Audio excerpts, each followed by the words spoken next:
Alright, fait que Antoine, on est ici au Mont-Bellevue à Sherbrooke. On est à 3 jours du marathon du Mont-Mégantic qui est ta prochaine course. Fait que aujourd'hui, tu t'en viens faire comme ton dernier entraînement avec un peu de qualité là, mélangée à l'intérieur. Fait que on va garder ça simple pour commencer. Fait que c'est quoi l'entraînement qui est tout prévu maintenant? Ouais, ça comme tu dis, c'est genre une petite activation.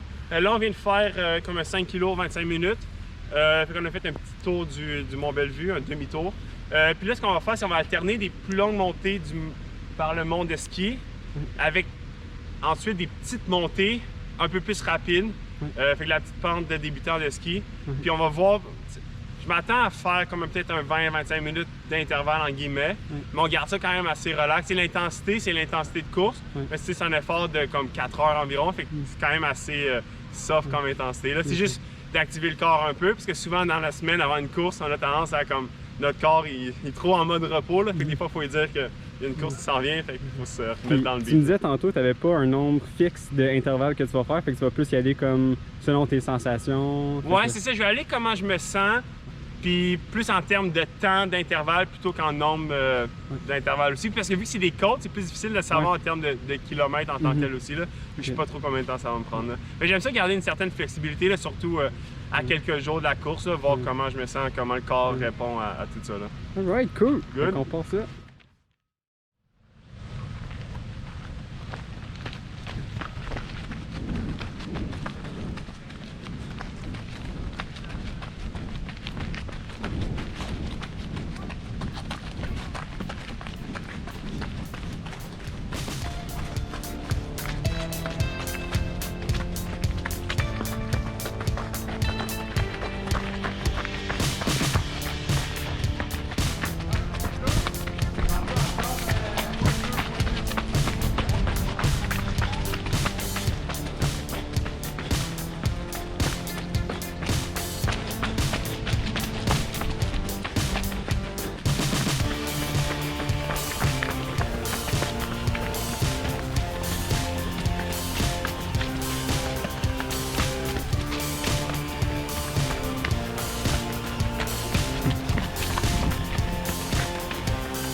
Ouais, c'est quand même vite. Je pensais que ça allait plus mollo que ça. Là. Fait que, question que je pose à beaucoup de coureurs que je filme, parce qu'on dirait que les réponses sont souvent différentes. Un entraînement comme ça, en trail en montée, tu peux pas vraiment regarder la vitesse. Fait quelle valeur, si tu en regardes une, est-ce que tu regardes? Est-ce que c'est rythme cardiaque, vitesse ajustée à la pente, ascension, mettons? La vitesse d'ascension? Vraiment plus la fréquence cardiaque. OK. Mais plutôt qu'essayer d'atteindre une fréquence, j'essaie de me limiter à une fréquence. Fait que la première partie, j'étais à 150 battements par minute. Puis là, je voyais qu'à la fin, j'étais comme à 159. Puis je voulais vraiment que ça soit max 160. C'est court comme effort, mais tu veux pas... c'est en haut de 160, c'est que ça commence vraiment à être plus un effort important. Là. Ouais. On peut aller direct pour la descente. Fait que t'as-tu comme quelque chose autour de ton chest, là, ou c'est vraiment juste sur ta montre? Avec ma montre. Je trouve que pour la course à pied, ça marche vraiment bien. C'est une Polar? Ouais, c'est la Polar Vintage V2. Ça, j'ai entendu que les Polars, c'est habituellement une meilleure montre pour le rythme cardiaque. Ouais, mais c'est un peu ça qui fait la comme renommée de Polar, c'est vraiment tout ce qui est fréquence cardiaque là. Ouais. Alright. Ok, deuxième intervalle. Long ou court? J'irais par le Ok. cours pour alterner comme ça. Ok, good. Ouais, fait que là on est premier intervalle court. Fait que environ centaine de mètres. Assez à pic.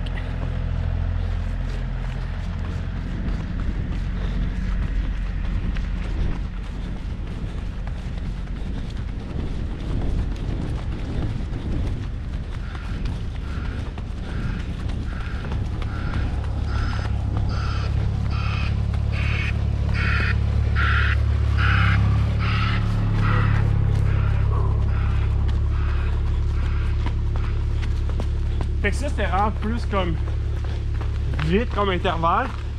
C'est vraiment plus comme équivalent de faire un peu des strides Ouais. sur le plat. Mais tant qu'à faire des strides, c'est le fun de faire quelque chose de plus spécifique à Ouais, la course. l'effort que tu vas faire. Là. Ouais. Je trouve de combiner des efforts plus tempo avec des efforts plus intenses dans le même training, surtout comme en activation, c'est comme parfait pour comme habituer ton corps à tout un peu là. Ouais. Non, je comprends. Puis des fois, c'est d'aller plus vite que le race pace, c'est bon parce que là, ça rend ton race pace tellement apparaître tellement plus facile après. Ouais, c'est là. ça. Puis tu sais, c'est tellement court que c'est plus genre neuromusculaire qu'autre chose. Tandis que là, c'est un peu plus cardio. Fait que là, on revient avec une longue montée comme tantôt. Ouais, exact. Cool. Fait que tu sais, selon le temps que ça prend, j'ai l'impression qu'on peut peut-être faire 3 blocs comme ça, mettons. Ok, ouais.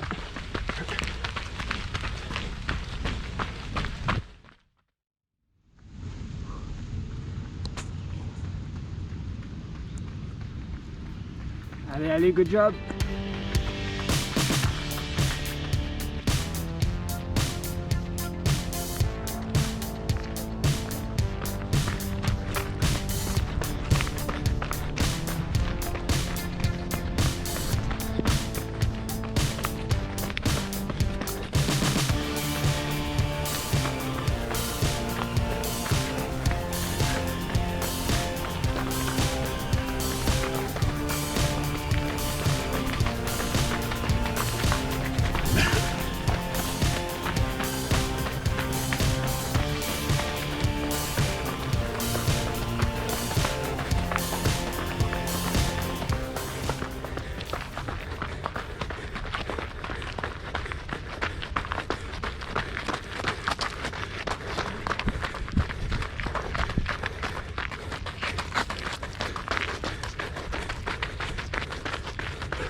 Ah, c'est une journée parfaite pour faire Ah ouais, le c'est training.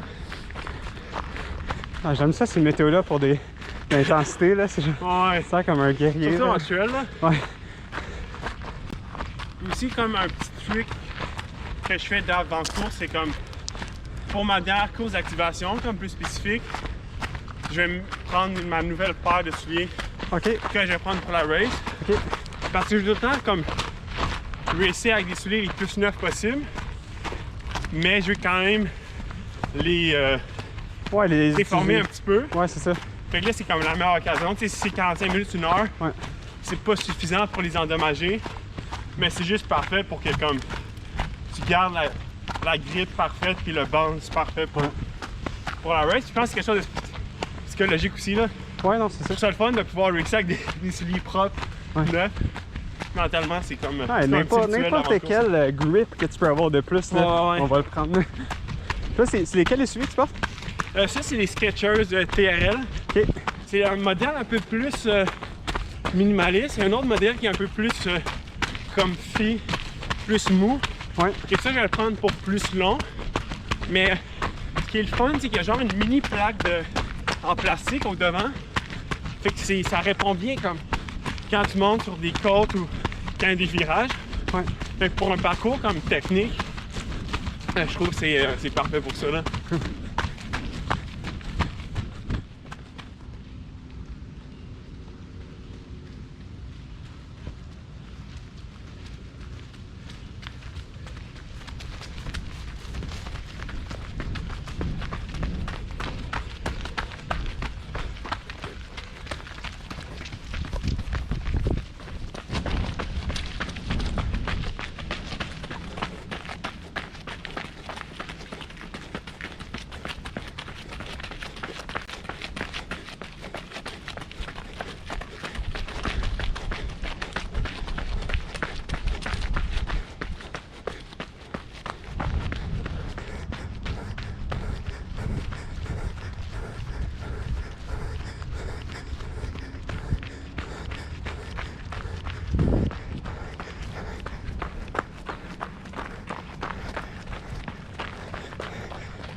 Alright.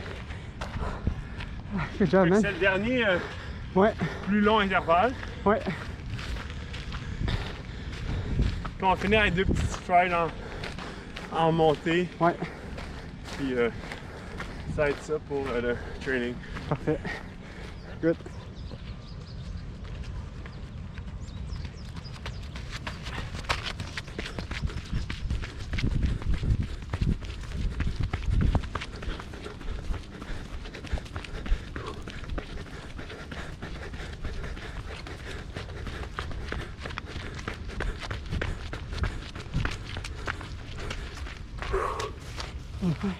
Ouais, c'est une belle petite côte.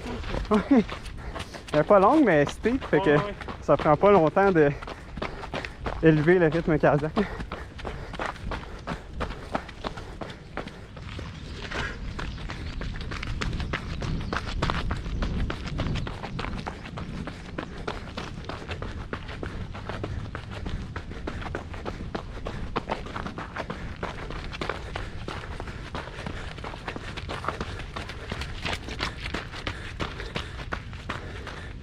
Alright, workout Good. de fait. Good job, man. We're done. C'est bon ça. Pas trop long, mais beaucoup de qualité. Ouais. Ok. Nice. Sûrement aller nager tantôt, faire un petit récup. Ok. C'est la natte. Des fois, le cross-training, c'est bon pour acheter du training, mais aussi ça aide à bien récupérer des workouts. C'est ça qui est le fun. Là, on est à la fin de l'entraînement, fait qu'un entraînement qui s'est bien passé. Fait que, juste pour une question que j'avais pour toi, là, dans le fond, toi, t'es principalement un triathlète, là, ça fait une dizaine d'années que tu compétitionnes à un très haut niveau sur triathlon, puis même sur les très longues distances, là, comme des Ironman, comme tu sais, je sais que là, tu t'entraînes pour le Canada Man qui s'en vient. Ouais, exact. T'as l'Ironman de Mont-Tremblant qui s'en vient aussi, fait que ma question, c'est comment tu fais pour jumeler, dans le fond, comme tes entraînements de trail en même temps de t'entraîner pour des triathlons, parce que c'est des disciplines qui se ressemblent, mais il y a quand même des différences assez importantes là, entre les deux événements. C'est ça, les plus grandes similarités, c'est un peu la durée des événements. Comme le dernier trail que j'avais fait, c'est un 80 kg, puis c'est autour d'une durée d'un Ironman, c'est comme vers 7-8 heures environ. Fait que d'un point de vue de la base endurance puis la base aérobie, c'est assez similaire. C'est sûr qu'il y a l'effort spécifique de course à pied qui est long, musculairement, c'est quand même très difficile.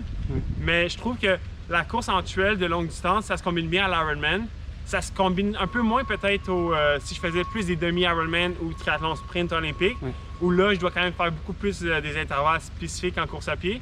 Tandis que là, le genre de training que je fais en trail, si je vais courir comme 2-3 heures, faire un peu de fartlek ou juste courir easy, mais je fais les intervalles peu importe à cause qu'il y a des côtes, ça m'aide pour l'Ironman en tant que tel parce que la vitesse que tu cours ton marathon dans l'Ironman n'est pas si élevée que ça. C'est quand même moins vite que si je m'entraînais juste pour un marathon, par exemple. Où là, il faut quand même que tu fasses beaucoup d'intervalles spécifiques. Puis je trouve ça le fun de combiner les deux. Puis je trouve que le vélo puis la natation, ça m'aide pour la course en trail parce que c'est un très bon cross-training. Puis ça m'aide à atteindre un bon volume d'entraînement en général que je ne pourrais pas atteindre si je m'entraînais juste en course à pied parce que c'est musculairement puis le risque de blessure devient très élevé. Fait que les deux, je pense qu'ils s'entraînent un petit peu. C'est sûr que si je voulais vraiment me concentrer à 100% sur la course en trail, je mettrais beaucoup plus d'emphase là-dessus, beaucoup plus d'intervalles spécifiques là-dedans. Mais là, je trouve que c'est le fun je suis comme dans une place dans comme ma carrière sportive, entre guillemets, que comme je peux un peu combiner les deux. Puis d'ici, ça me tente aussi de faire une course de gravel, de vélo, je peux le faire. Si je veux faire comme cet été, je vais faire une longue course d'ultra swim. Fait que c'est des genres d'événements qu'en faisant du triathlon, tu fais les 3 sports, tu veux un peu faire des courses dans les 3 sports, puis vu que ça reste tout dans le endurance, ultra-endurance, si tu as un bon niveau général de fitness, tu peux quand même être relativement compétitif dans un peu tout. Fait que c'est ça qui rend ça le fun, puis c'est t'amuser. Puis ça te permet aussi de rester dans le sport comme très, très longtemps, parce que tu gardes ça le fun à chaque fois.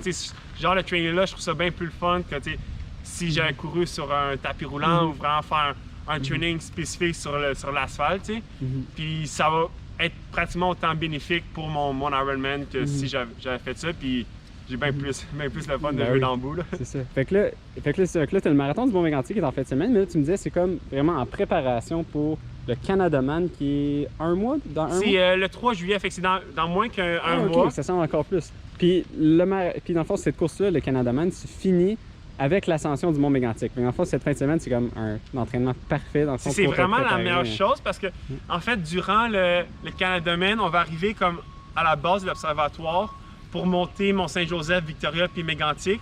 Puis là, tu arrives là, tu viens de faire comme 3,8 de natation, 180 de vélo. Puis là, tu as fait plus que 30 kilos de course à pied. Fait que tu es déjà vraiment comme détruit. Ouais. Puis c'est un peu la même chose en fin de semaine parce qu'on va déjà avoir fait 20-25 kilos quand tu vas être rendu là. Okay. Fait que tu vas peut-être un peu moins détruit, mais tu vas quand même avoir couru plus vite avant. C'est Fait que le niveau de douleur musculaire va être assez similaire. Fait que c'est vraiment le fun de faire la même section de trail avec un niveau de fatigue élevé. Puis ça me permet de, comme quand je vais arriver au Canadaman, mais je vais avoir comme vraiment... Je vais prendre la personne qui va avoir fait dans les mois et les semaines avant le plus souvent passé. le Là, parcours. tu vas être la légende locale. Ouais, c'est ça. Je trouve ça le fun. Le plus tu peux connaître un parcours, le mieux c'est mentalement. Puis aussi, oui. savoir comment pacer ton effort quand tu es fatigué. Où c'est que c'est technique, où c'est que c'est moins technique. Parce que la trail, c'est beaucoup... Qu'est-ce qui est le plus efficace? Marcher ou courir. Ouais. Puis plus tu es fatigué, plus ce genre de petits gains en énergie. Si tu peux le plus possible conserver ton énergie à des endroits spécifiques, stratégiques, mais le mieux c'est. Ouais. Tandis que quand c'est une course vraiment courte, tu vas le chemin le plus rapide, peu importe si c'est moins économique d'un point de vue d'effort. Je comprends. Fait que là, on est jeudi aujourd'hui, la course est dimanche. C'est quoi tes plans pour les 2 prochaines journées? Je sais que le monde, on dirait que ça varie tellement. Il y en a qui vont faire beaucoup, il y en a qui vont faire rien du tout. Fait que pour toi, ça va être quoi les... C'est ça, je fais comme un semi-taper en guillemets. Fait comme je continue à quand même faire pas mal de vélo de natation. En natation, comme hier, on avait un gros training. Mais vu que c'est un sport différent, ça ne m'affecte pas trop pour les autres sports. Puis ça me permet quand même de maintenir un niveau. Je veux pas trop pas en faire pour manquer de training pour le Canadaman. Fait que tantôt, je vais aller nager un petit peu, juste une récup. Puis les prochains jours, surtout plus vélo, natation. Puis peut-être jogger demain puis samedi. Mais comme tu sais, des 20-30 minutes, vraiment très relax. Cool. Ben écoute, merci de m'avoir laissé filmer ton entraînement. Puis on se voit dimanche. Merci, pour la c'est bien le fun. On va se croiser sur le parcours.